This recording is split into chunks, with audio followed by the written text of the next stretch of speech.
Hi, Capricorn family. I love you guys. You guys are amazing. Both Queen of Pentacles came right out, you guys. It's so perfect. Welcome to your September reading. I'm really happy to talk to you guys. It's always fun to talk with you. You guys are so able to like put in the work. So it's always fun to talk with you. I am wearing pink LUNE. This jewelry has been helping me get through the fallout from the solar eclipse and the Mercury retrograde all happening in my sun and moon signs. And we have these amethyst earrings. She's giving you 15% off. I'm going to leave all of that info in the description box below. Please check her out. Seriously, she hand makes all of this stuff. She's the only person who does it. She runs the whole thing. Everything is just amazing with her. So check her out. But let's get back to you guys. It's September. It's Virgo season. Most of the month. That's a good placement for you guys because it's, Virgo's your 9th house of like the big picture. It's a sister sign to you, that earthy practical energy of house cleaning and getting everything in order for the next season is really a great time for you all. So I think it's super supportive of you, and I think you'll be finding that you're hitting a stride with it. But I still have a note for you guys, and the note is, stay focused on the big picture and don't let the little details catch you up. Yeah, which that's an interesting note. I think generally speaking, I think you guys are pretty good at keeping your eye on the big picture, and you are pretty good at staying receptive to what needs to get done in order to do it. But you are earthy energy, and you are nose to the grindstone kind of energy. And that does, cards are flying out. And that does mean that sometimes you can get into the daily grind and you can get so focused in on what little things need to get done all the time that you do lose sight of like that larger, more expansive version of events that isn't all about the servitude, right? Isn't all about the hard work. It's not always supposed to be hard work, Cappies. And I think this 9th house is asking you to re-expand out. 9th house is the big picture. It just is. And it's asking you to take a look again, because I know it's been kind of tumultuous. The summer was kind of crazy. There was a lot happening, and then you're recollecting the pieces of that, and now you're in kind of a new territory. Where do you put it? What do you do with it? Where do you put your energy? So let's talk about these cards that I just pulled, because it's an interesting grouping of cards we have. So right off the bat, we have this Queen of Pentacles, and here you are. Virgo's all about house cleaning. So you're going to get right on board with this. We're finishing out a Mercury retrograde right at the beginning of the month, and then Pluto retrograde, which has been going on since April, is finishing at the end of the month. Now, Pluto is the planet of death and transformation. It's actually finishing its retrograde in your sign. So it's going to be affecting you kind of intensely. And it has been slowing you down. It has been kind of pulling you in and working through some of these heavier themes, right? And the Queen of Pentacles is very grounded, mothering energy. And what I will say with her, with all these earthy energies kind of happening all at once. A lot of Virgo energy, a lot of Capricorn energy.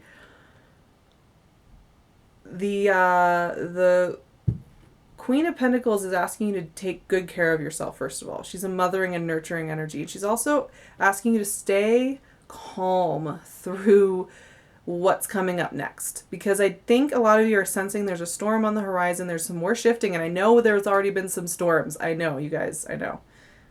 But I think you're sensing there's another storm on the horizon. And so this is telling you to stay a little bit grounded. Part of the reason I'm saying there's an interesting thing going on here where there's something under the surface, and this is where this Pluto retrograde, you're going to be feeling it, because it's going to be asking you to dredge up something that's been bothering you. As I get this 4 of Cups and this 8 of Swords. Okay, you guys. 4 of Cups is when this is where I'm talking about spanning out to the big picture and really taking a look. Because the 4 of Cups is this guy who's distracted by all these old cups over here that don't have anything in them. But he's convinced this is the answer. This is the whole world. And there's this other cup up here being proffered that's a different way of doing it. It's the bigger picture. It's the larger process. It's the much bigger understanding of how the process works and not just getting your immediate treats right in the moment, right? And the Eight of Swords is feeling like you're in a fog, like you have walls around you, like you can't see straight, like you are trapped in an old cycle, like there isn't a place to put your next move, where your feet can't find footing.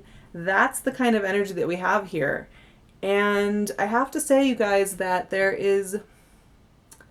it's funny that the note was keep an eye on the big picture. And part of the reason I'm saying that is there's a slowdown going on for you right away. And it's asking you to look at something. Like really look at something that isn't working. And I know we've been through this not that long ago. What, May, I think it was? So coming back around in September, here it is. But there is a slowdown. There is something that is bothering you. There is something that is not serving you, and it's causing you to feel a little bit of this energy right here. And once again, Virgo is house cleaning energy. It is about the self-care. It is about the routine. It is about what's working and what's not. It is about assessing and making sense of things and making things work. And there's this storm brewing. And for me, it's like once we hit about mid-month, here's what's going down, you guys. The Death card came up along next to the Two of Swords. That's an interesting combo right there, because the Death card is about death and transformation. Once again, that Pluto retrograde. Oh my gosh. Is it asking us to go deep and really connect in with some stuff? Like, it is asking you what is working for you. Like, this is truth at a really harsh level. I have to say, like, you know, you guys, I'm actually doing the readings in order this month around, which I don't always do. And it's interesting when you get your reading done a little bit later in the month, because there's a theme that's coming out for everybody. And it is harsh truth. It is harsh truth. And so it's kind of, this month it's harsh truth, but what it does is it frees you, right? And for you guys, this is what's going to come up. And it's interesting. And this is why I'm saying that it's going to take some patience and some focus on the bigger picture. This death, transformation, truth-telling energy, because this is, for me, there's some kind of truth here, is going to leave you kind of feeling landlocked, because you're going to have a choice to make. You are going to have a choice to make, and it is going to make you feel paralyzed. But here's the great thing about the Two of Swords. Yes, it is a card that makes you feel like you can't move and you are landlocked and you are trapped. Yes, it does have that. I'll admit it. It has that. But what it also tells me is you are not being asked to make a knee-jerk decision. Because the Two of Swords is actually kind of a wonderful asset. I know people like to give it grief for being the card of being stuck.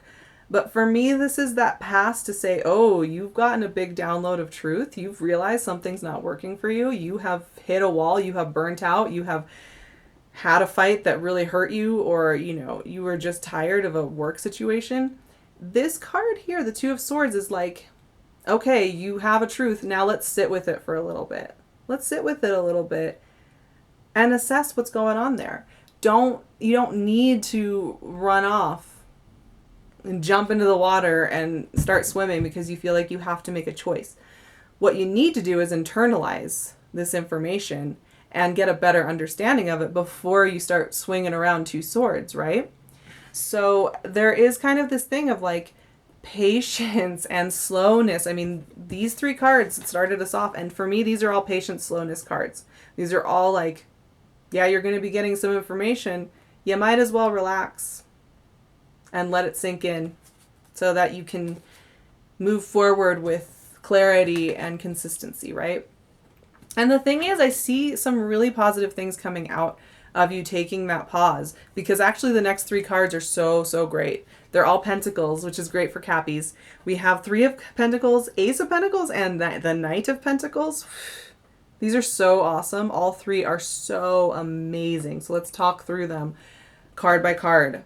Three of Pentacles. Here's that sacred flow that we want in work, right? 3 is sacred. It's a sacred number, and it is about flow, and it is about work, and it is about consistency. It's about taking your sacred vision and making it manifest in the world, right? Building something in the world. having partnerships that make sense, working with others who get your point of view. And part of what I'm seeing here is whatever downloads you get, whatever that death card is representing for you, because it is a transformation of an aspect of your life that you really need on a personal level. Whatever that is, you are needing to speak your truth so that you can work together with others, so that you can move forward. So once you've internalized it, the next step is to express it. And this Three of Pentacles is really speaking for me of that in this reading. You have to express it. You have to communicate where you are running down, where your battery is low, where things are not working. You can't keep it to yourself forever. And once you've gone through this transformation, there is going to be an, okay, the truth, here it is. I have it. It's on my tongue. And what comes with that is Ace of Pentacles, fresh start, you guys, fresh material starts. So a lot of this does have to do with work. A lot of this has to do with work, what you're doing in the world, which makes sense for Cappies, right?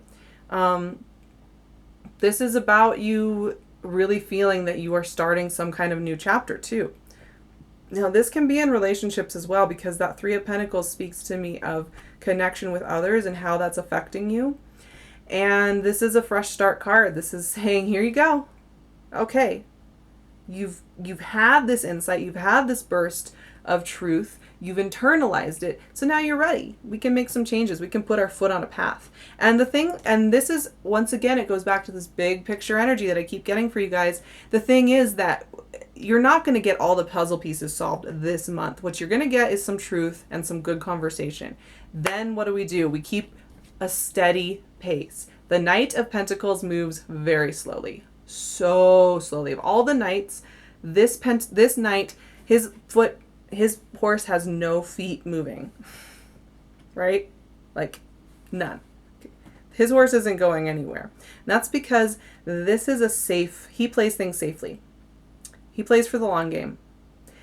And so he's not in a rush. He doesn't feel like he has to put his foot somewhere all the time. So whatever this fresh start is, be aware that this is something that we are just starting now. Once again, the Virgo house cleaning energy isn't so much about taking giant leaps of faith forward. We're not there yet. We're not in Sagittarius season yet. What it is about is setting your foundation so that you move forward with ease. And I think, once again, there's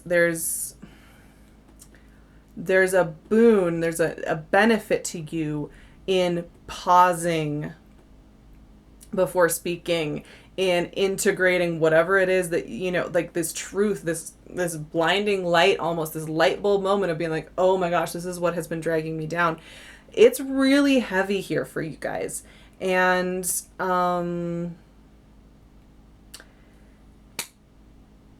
it doesn't mean that you have to throw everything to the wind. You don't have to throw caution to the wind. You can just integrate this and communicate. I think that's a big word for you guys. Communicate. Once we come out of this Mercury retrograde, have conversations. Have conversations. Clear the air. Let people know what you need. And the thing is, you guys, it's happened before. It's coming back again. But this Tower card is back for you guys. This is the final card that I had for you. And it's crazy because we've talked about this Tower card before, and in the last context we were talking about it, it was like, oh, things are about to erupt, nothing's going to stay the same, like, here we go, we're on a roller coaster. This Tower card for me really connects with this Death card. There is a call for transformation, like something just has to change. Something just has to change. And what's funny is, like, yes, we have this steady, slow, and progress. We have this big vision of the future that is about the slow progress. And yet, I get this volatile card right at the end of the reading, which is like another one of these, oh, I can't unsee. And for me, this is the thing. Whatever truths are coming out this month, and this is really interesting, once we hit the Libra season, right? Once we hit in on that era of this, the Libra season's all about balancing things out and communicating. You're going to have, the insights are going to keep coming. And for me, this is one of the elements of the Tower card, is that it is seeing the world and not being able to unsee what you see, not being able to unknow what you know now. And it's kind of, for me, this is a perceptual shift about your self-knowledge and what you need in life. And this can sometimes be the most groundbreaking and ground-shattering and like tumultuous energy, is the internal tower, because you realize that it's within you. It's not something externally happened. You can't look at your boss and say, oh, they are such a mess, I'm just walking away. It's like you realize it's something that you have to change. Like you have to be the one who's making the change in your life. You're the one who has to move your house or apply for a new job. And it can be frustrating when you just wish it could be status quo and you wish it could be easy and consistent. And when you have realizations like this is that thing of realizing, oh, it can't just be status quo. It can't just be the way it's been, because I have to make changes in this life. That's pretty powerful. It's heavy, and I get it. And that's the thing. There are a lot of slow energies in this read, as well as these transformative energies. And so you're going to be finding this month is kind of a push and pull on both of those sides. On the one hand, it's going to be like, oh, don't take action yet. Listen and pay attention. On the other hand, there's going to be these huge downloads that are almost going to be like calling you to just make huge rash changes so that you can just, okay, I know this thing needs to change. Like, might as well just throw the towel in and go. But once again, we're just starting the foundational shift. So don't expect to do everything this month. You're just getting your head wrapped around what is going on here in this Pluto retrograde that's ending in your sign and then going direct. It's like you're getting your head wrapped around what this internal process is, because this is deeply internal and this is deeply personal. And this is not about the external world. This is about you and where you're wanting to head and what you want that to look like. And that, like I said, this can almost, when I get these two cards and I'm feeling that they're internal processes, which I really do feel that for you guys this month, that is sometimes the heaviest, hardest energy that you can have. So I have a lot of sympathy for you guys. I'm going to leave my website and my email below so that you can get in touch with me. I would love to work with you through this. I do video readings, Skype readings, phone readings, anything. Email me with questions, or you can check out my website and see what I offer there. Both are great options. I will talk to you guys in October. Hang in there. Be patient. Keep that imaginative mind alive. I love you guys so much. I will talk to you soon. Bye.